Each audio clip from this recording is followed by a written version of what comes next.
De camionneur à première fortune d'Afrique francophone, de vendeur d'arachides à multimilliardaire et même de petits commerçants à première fortune d'Afrique tout entière. Nous connaissons tous ces histoires autour des premières fortunes africaines. Et pourtant, ils ont commencé au plus bas de l'échelle sociale pour se retrouver à la tête d'énormissimes empires économiques. Comme quoi il ne faudrait pas avoir honte de commencer avec une petite activité. Comme quoi il ne faudrait pas être complexé par ce que d'autres appelleraient de petits métiers. Et dans la capsule de ce soir, nous verrons step by step comment mettre en place ce business qui pourrait vous assurer une rentabilité moyenne de 5 000 francs par jour avec seulement un capital de moins de 50 000 francs. Et donc, l'histoire qui sera la vôtre dans quelques temps serait nettement de vendeur de cirage à multimilliardaire. C'est pourquoi je vous invite de regarder la vidéo jusqu'au bout. C'est toujours un régal et un énorme plaisir de vous faire des vidéos. Je suis Mohamed Ali, votre entrepreneur et youtubeur. Et sur cette chaîne, nous partageons exclusivement du contenu business. Alors, la communauté est en train de s'agrandir. Merci pour tous les efforts que vous faites, les commentaires, les appréciations, les partages, les likes. Déjà, faites exploser le compteur de likes et partagez massivement la vidéo. Et pour ceux qui sont nouveaux, il suffit tout simplement de vous abonner et d'activer la cloche de notification. Comme ça, vous serez informé des toutes nouvelles parutions. Le business d'aujourd'hui, c'est le cirage. Sachez que les gens ont besoin de faire cirer leurs chaussures. Et ça ne va pas changer. D'autant plus que, voilà, le cuir a été adopté depuis plusieurs millénaires par l'être humain comme étant un élément dans sa garde-robe. Déjà une matière utilisée pour la confection, n'est-ce pas, des accessoires de mode, des chaussures, des sacs, des vêtements également, etc. Donc, le cirage, c'est quelque chose qui va permettre d'entretenir cette matière-là. Ce business s'adresse principalement aux personnes qui démarrent en business, des gens qui n'ont pas d'expérience et qui souhaiteraient rapidement atteindre un certain capital pour pouvoir lancer quelque chose de plus grand. Donc, les étudiants, les chômeurs, les nouveaux diplômés, etc., surtout dans les villes africaines. Maintenant, pour ceux de la diaspora, c'est super important parce que ça vous permettrait d'avoir une idée globale sur ce que vous pourrez conseiller à vos proches qui sont en Afrique. Cela à chaque instant qui vous sollicite financièrement, que ce soit pour l'argent des fêtes, l'argent du fonctionnement, l'argent de la vie, etc. Ce sera un moyen pour vous de les rendre autonomes. Et ça, c'est très important. Ça va vous permettre de les apprendre à pêcher. Ils vont apprendre clairement comment gagner des revenus et ça va vous créer un certain soulagement. Voilà l'idée globale qui se tourne autour de cette activité de cirage-là. Donc, clairement, en moyenne, on a une rentabilité de 5 000 francs jour et c'est une activité qu'on peut lancer avec moins de 50 000 francs. Donc, l'idée pour vous de la diaspora serait de sponsoriser cette activité économique-là pour leur permettre de devenir totalement autonome. La mise sur pied de ce business se fait en 3 étapes. La première étant la préparation de son matériel. Il sera question ici de réunir tous les éléments qui seront nécessaires à mettre en œuvre le business. La deuxième étape, c'est lancer l'activité économique proprement dite, donc se lancer. La troisième étape, là, nous verrons des stratégies pour pouvoir optimiser ses résultats comme toujours. Alors ici, l'idée, c'est de créer autour du cirage, n'est-ce pas, un concept novateur qui permettrait de créer une plus-value sur l'offre qui est proposée aux différents consommateurs.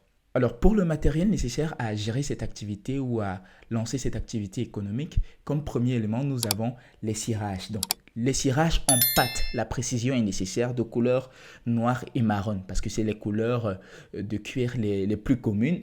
Et là, nous avons les coûts qui sont de 4 000 francs CFA. Ça, c'est les prix en francs CFA. Ça, c'est de bonne qualité de cirage. Vous avez des cirages qui sont moins coûteux, 1 000 francs, 1 500, 2 000.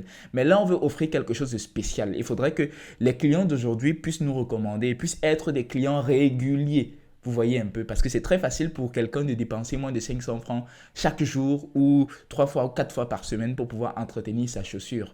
Vous voyez un peu. Et du coup, si vous parvenez à le fidéliser, s'il sait qu'auprès de vous, vous avez du très bon cirage et que vous n'allez pas gâter son cuir, sa chaussure qu'il a achetée à des centaines de mille de francs CFA, il sera en même d'être régulier auprès de vous. Donc voilà l'idée, c'est d'avoir un matériel de qualité. Le deuxième élément, ce sera le cirage en liquide. Vous voyez, de couleur noire et marron toujours, parce que c'est les 2 principales couleurs. Et là, nous sommes sur 2 500 francs.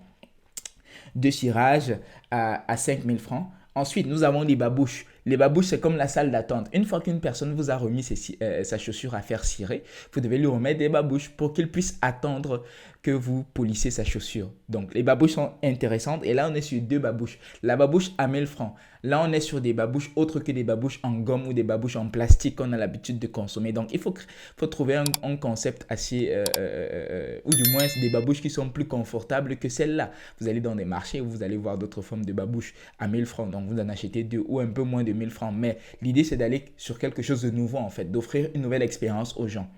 Après, nous avons la brosse à cirer, 2 brosses à cirer, de très bonnes brosses à cirer avec des fibres super fines qui ne vont pas abîmer ou agresser le cuir. C'est ça qui est important.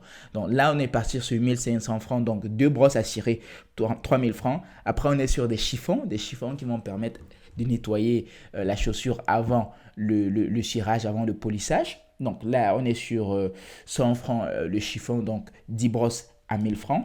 Après, on est sur la caisse en bois, la fameuse caisse en bois, parce que dans les villes africaines, les cireurs circulent, marchent avec des caisses en bois et un marteau. C'est cette caisse en bois-là qui fait office en réalité de tambour qui est tapé avec le marteau. Et c'est ce bruit sonore-là qui permet de reconnaître que, hey, il y a un cireur ou un cordonnier qui est en train de passer. Donc là, c'est une habitude. C'est une habitude, c'est une culture et on ne peut pas changer là. On ne peut pas changer ça en fait. Du coup, les gens sont habitués à cela. Donc, pour avoir de la facilité, il faut comprendre ces codes-là. C'est un code que pour nous, nous devons aussi avoir lorsque nous lançons notre activité. Donc, la caisse en bois et le marteau, on est sur 8000 francs. On doit faire une bonne caisse en bois, bien cirée avec du bon bois. On ne va pas faire quelque chose de léger. Après, maintenant, on est sur des cartes de prospection pour pouvoir prospecter certains clients. Par exemple, on va voir qu'il y a de très bonnes niches dans des quartiers administratifs où on va retrouver des banques. L'idée serait que le matin, vous puissiez entrer en contact avec ces gens-là en leur remettant des cartes. Et cette carte-là peut vous permettre d'avoir 10 clients ou plus d'un client en tout cas parce qu'elle va faire le tour. Donc voilà un peu l'idée. Après, vous aurez des gilets personnalisés. Ces gilets-là vont permettre de créer une marque autour du service que vous offrez. Ça va permettre à ce que les gens puissent garder en mémoire votre nom et puissent facilement vous recommander. Les gens sauront que vous êtes quelqu'un de professionnel, quelqu'un de performant qui offre un très bon service. Et maintenant, enfin, le dernier élément ici, ça sera le parasol. Un parasol brandé. Parce que oui, il fait chaud dans les villes africaines. Vous devez avoir un parasol pour pouvoir vous protéger. Et ça, c'est très important. Ça vous permet de pouvoir tenir la journée. L'idée, ce qu'il faut comprendre, c'est que on va trouver le moyen de bien scaler le business pour qu'il soit facile et qu'il puisse permettre de générer le maximum de revenus. Donc, l'idée, ce n'est pas de souffrir. Ce n'est pas en souffrant forcément qu'on a du résultat, mais c'est en ayant la bonne stratégie. Retenez ça parce que nous, nos pères fondateurs, nos pères africains, ce qu'ils nous ont enseigné, c'est qu'il faut travailler dur. Travailler dur ne veut pas dire souffrir. Ça veut dire travailler intelligemment. Si vous travaillez intelligemment, vous parviendrez à atteindre des résultats qui seront les vôtres et ça va vous donner de la bonne satisfaction. Une fois que vous avez réuni tout le matériel, vous devez maintenant avoir les objectifs pour pouvoir lancer en réalité cette activité économique. Alors, l'objectif clair, c'est de faire 13 ventes quotidiennes, c'est-à-dire 13 chaussures cirées chaque jour.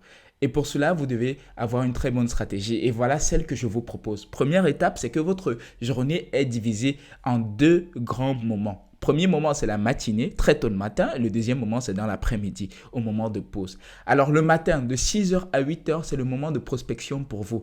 Puisque vous lancez votre activité et vous n'êtes pas connu. Et surtout que les prix que vous offrez, ce n'est pas les mêmes prix.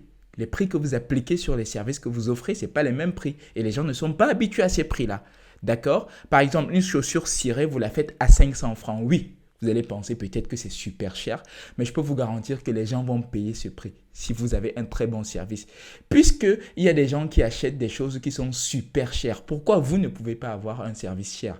D'autant plus que dans votre tête, dans votre mindset, vous n'offrez pas le prix. Vous offrez un service super important. Et c'est ce que vous devez dire à vos clients. Une expérience de travail incroyable et exceptionnelle. Vous devez l'intégrer dans votre cerveau. Sinon, si c'est bloqué, ça ne va pas marcher. Vous ne parviendrez pas à vendre super cher vos produits.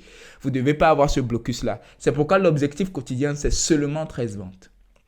13 ventes. Alors, premier moment de la journée, de 6h à 8h, c'est le moment de prospection. À cette étape-là, vous entrez, vous allez dans votre niche, auprès de votre niche. Les quartiers administratifs, comme je l'ai dit, vous allez rencontrer des gens, des banquiers et tout ça. Ceux qui sortent de leur véhicule, en fait, vous leur remettez votre carte et vous leur dites ce que vous faites en quelques 10 secondes. Ne leur prenez pas trop de temps. Vous leur souhaitez le bonjour. Bonjour monsieur, j'espère que vous allez bien. Je vous souhaite une très belle semaine, une très belle journée. Alors, je me permets de vous contacter parce que voilà, je suis un nouveau cireur de chaussures et je serai là à l'heure de pause entre 10h et 14h. Vous leur dites ça, ce court message, plein de politesse, plein de bonté, plein de sincérité. Soyez super transparent et faites-le avec amour et ça va très bien marcher. Donc, vous allez voir que dans les quartiers administratifs, vous allez le faire. Vous décidez de prospecter peut-être, je dis n'importe quoi, 15 personnes chaque jour. Et le matin, ici, il y aura des personnes qui voudront faire cirer leurs chaussures. Donc, vous devez avoir des objectifs répartis. Donc, le matin, vous prospectez et en même temps, vous dites, je quitte une fois que j'ai fait 3 cirages uniquement le matin. Maintenant, la deuxième période de la journée, c'est pendant les pauses. Et les pauses, c'est généralement entre midi. Donc, vous pouvez venir à partir de 10h pour dupliquer vos chances. De 10h à 15h, vous cirez également les chaussures. Et c'est à ce moment que vous aurez le plus grand nombre de clients. Et là, votre objectif, c'est de 10 cirages. Donc, 10 chaussures cirées à cette période de la journée. Donc, le matin, c'est 3. Et dans l'après-midi, c'est 10. Donc, entre midi et l'après-midi, c'est 10. Ça fait un total de 13. Et c'est à ce moment que le parasol sera super intéressant parce qu'il va certainement faire chaud ou bien il va pleuvoir et le parasol va vous permettre de vous protéger. Et à cet instant-là, vous allez recueillir les commandes des personnes qui ont été prospectées au courant de la journée. Vous voyez un peu? Donc, c'est une très bonne stratégie que vous allez pouvoir mettre sur pied. Voilà. Donc, vous devez faire preuve de beaucoup d'endurance. Vous devez savoir que le service que vous offrez, c'est un service que les gens considèrent parfois comme étant un sous-métier. Donc, ce sera à vous d'être votre propre ambassadeur et de montrer aux gens que ce que vous offrez est particulier. Comme on a vu dans certaines ville africaine autant pour moi, des vendeurs d'arachides porter des costumes, des vendeurs de safou ou de prunes, comme on l'appelle communément, s'habiller de manière super particulière. Vous également, vous devez créer un concept. Vous devez créer un concept satisfaisant autour du service que vous proposez à vos clients. Je sais que vous êtes très fort en calcul et que vous avez pu deviner qu'avec 13 ventes, vous avez un chiffre d'affaires de 6 500 francs quotidiennement. Vous voyez que c'est super important. Vous voyez que ce n'est pas négligeable en fait. Et avec les 6 500, clairement, vous avez une très bonne répartition financière. Notamment, vous gardez 1 500 comme votre fonds de roulement. Ça vous permet de refinancer votre activité. Oui, parce qu'après, les cirages vont s'épuiser. Il faudrait que vous soyez en mesure de pouvoir acheter de nouveaux cirages. Les chiffons vont également s'épuiser. Il faudrait que vous soyez en mesure d'acheter de nouveaux chiffons. Été ciré. Il faudrait que vous soyez en mesure de pouvoir renouveler votre matériel après épuisement ou après expiration. Donc, c'est à ça que va vous servir le fonds de roulement. Maintenant, les 5 000 francs, c'est l'épargne. Vous devez garder ça comme étant une épargne. Et dans les 5 000 francs, vous allez nettement manger. Vous devez avoir, n'est-ce pas, une très bonne finance, une très bonne gestion financière pour pouvoir faire en sorte que cet argent vous puisse être utile à lancer une autre activité économique. Et vous pouvez facilement décupler l'activité. Donc, voilà globalement comment vous pouvez organiser votre gestion financière pour pouvoir tenir dans cette activité-là. Maintenant, il y a une organisation qui peut vous permettre, n'est-ce pas, d'optimiser votre activité, cette activité économique-là. Par exemple, les week-ends, vous savez que les gens vont à l'église. Donc, vous vous mettez à l'entrée des églises, pas n'importe quelles églises. C'est important, peut-être ça peut choquer, mais c'est important, pas n'importe quelle église. Les églises dans des quartiers huppés, les grandes églises où les élites s'y rendent. Là, vous pourrez cirer des chaussures aussi. Certaines même vont vous remarquer. D'autres même vont venir vous dire qu'ils vont, comme certains aiment bien le faire, vont vous encourager, ils vont vous motiver gratuitement. Tout simplement parce qu'ils vont voir que derrière, il y a de la hargne, il y a du courage, il y a de la ténacité, il y a été serré. Ça vous donnera certainement de la visibilité parce qu'aujourd'hui, tout se retrouve sur la toile, sur les réseaux sociaux. Donc, n'hésitez pas à vous lancer. Dites-vous que c'est maintenant. C'est maintenant qu'il faut le faire. Il ne faut pas avoir honte de mener son activité puisque ça vous permettra de gagner de l'argent honnêtement. Vous ne devez pas avoir honte de cette activité économique. J'imagine que cette vidéo va vous plaire. N'hésitez pas à poser des questions en commentaire ou bien si vous avez des remarques, des appréciations à apporter. Je suis très heureux de voir que la communauté s'agrandit. Dites-nous également en commentaire de quelle ville, de quel pays vous nous suivez, de quelle ville, de quel pays vous êtes notre abonné. Alors on se dit à très bientôt pour un prochain épisode. N'oubliez pas, likez, partagez et abonnez-vous. Ciao.